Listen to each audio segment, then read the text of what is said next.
Palisuray ang pagbisita sa mga minatay sa Panakan Public Cemetery. Kung ngano atong sayron sa live report ni Jandy Esteban. Jandy!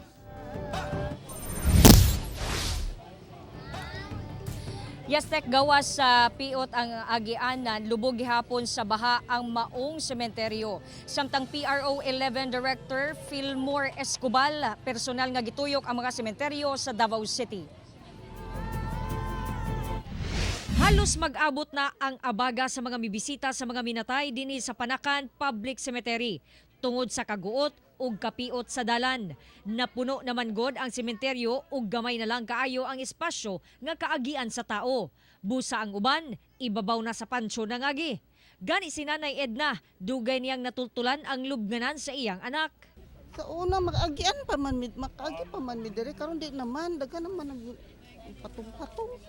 Nakapasamot sa kalisod ang tubig baha sa sementeryo. Sa kong likod kinitong bahin sa Panakan Public Cemetery nga lubog gihapon sa baha. Kung itandi nato na last year ug sa karon mas mabaw ang tubig. Busa ang uban, dinhi na lang nagdagkot og kandila ug mihalad og pagampo sa dakong krus. Di naman gud may kadagkot dito sa sulod. Kay nga naman Natabunan naman gud siya. Nya daw pag tubig dito las.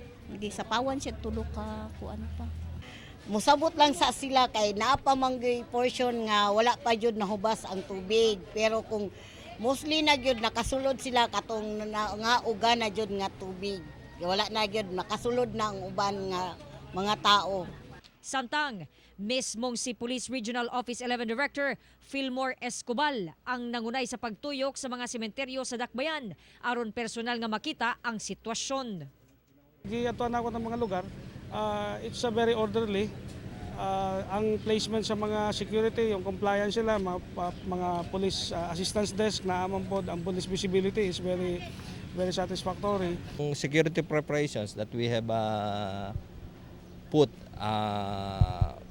okay naman po siya. Kaya yung mga ine-expect namin na maging problema, nakahanda po yung ating mga gagawin po.